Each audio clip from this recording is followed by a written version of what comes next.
নমস্কার বন্ধুরা, হাজারো চ্যানেলে আপনাদের স্বাগতম। ভালোবাসা হয়তো সময়ের সঙ্গে সঙ্গে একটু ম্লান হয়ে যায়, কিন্তু সেটা শেষ হয় না, শুধু নতুন করে শুরু করতে হয়। এই নতুন করে শুরু করতে কখনোই দেরি হয় না। অরিন্দম আর রিয়া একটা সাধারণ মধ্যবিত্ত বাঙালি দম্পতি। বিয়ের 10 বছর পেরিয়ে গেছে। সংসারের দায় দায়িত্ব, চাকরি আর অভ্যাসের চাপে তাদের সম্পর্ক থেকে ভালোবাসার সেই উচ্ছ্বাসটা কোথাও যেন হারিয়ে গিয়েছিল। সকাল থেকে রাত দুজনের মধ্যে শুধু প্রয়োজনীয় কথাবার্তা। চা হয়ে গেছে, আজ একটু বাজারে যেতে হবে। রিয়া সারাদিন কাজ আর ছেলেমেয়ের পড়াশোনা নিয়ে ব্যস্ত। অন্যদিকে অরিন্দম অফিসের কাজ আর ফোনের স্ক্রিনে ডুবে থাকা। একসময় যে দু চোখে প্রেমের ঝলক দেখা যেত, আজ সেখানে কেবল অভ্যাস আর ক্লান্তি। একদিন সন্ধ্যায় হঠাৎ ঝড় ওঠে, বাড়ির লাইট চলে যায়। অরিন্দম একটা মোমবাতি জ্বালায়। মোমবাতির আলোয় দুজনের মুখের ওপরে আলো ছায়ার খেলা শুরু হয়। রিয়া হঠাৎই বলে ওঠে, তোমার মনে আছে এই রকমই একটা ঝড়ের রাতে তুমি আমাকে প্রথম বলেছিলে ভালোবাসি? অরিন্দম একটু হেসে বলল, হ্যাঁ, আর তুমি বলেছিলে আমি তোমার জীবনের সবচেয়ে বড় উপহার। মুহূর্তের মধ্যে যেন তাদের সম্পর্কের জমে থাকা বরফটা গলে যায়। দুজনেই সেই পুরনো দিনের কথা মনে করতে করতে হেসে ওঠে।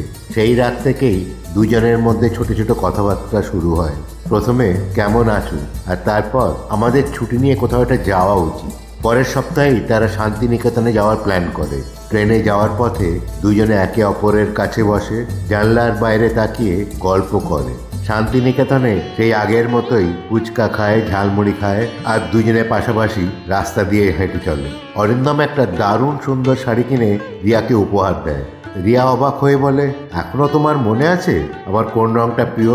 অরিন্দম হেসে বলে, তোমার পছন্দও বদলায়নি আর আমার নজরও তোমার থেকে সরে যায়নি। এই কয়েকদিনের ছুটি যেন তাদের জীবন বদলে দিল। তারা বাড়ি ফিরে এসে আবার নতুন করে নিজেদের সময় দিতে শুরু করলো। সকালে একসঙ্গে চা খাওয়া, রাতে গল্প করা, সব কিছুই যেন সেই আগের মতো নতুন।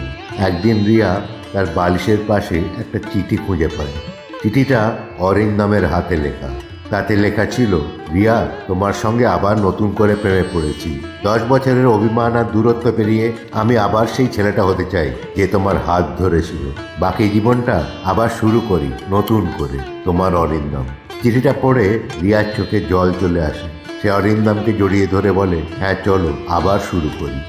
10 বছর পর ওরা আবার একে অপরের প্রেমে পড়ল, নতুন করে পুরনো স্মৃতিগুলোকে আঁকড়ে। ভালোবাসা হারায় না, কখনো কখনো একটু খুঁজে বার করতে হয়। আজ এই পর্যন্তই। পরের ভিডিওতে আবার দেখা হবে। ভালো থাকবেন, সুস্থ থাকবেন। আর যদি এই ভিডিওটা ভালো লেগে থাকে তাহলে প্লিজ লাইক, সাবস্ক্রাইব ও অন্যদের সঙ্গে শেয়ার করবেন। ধন্যবাদ।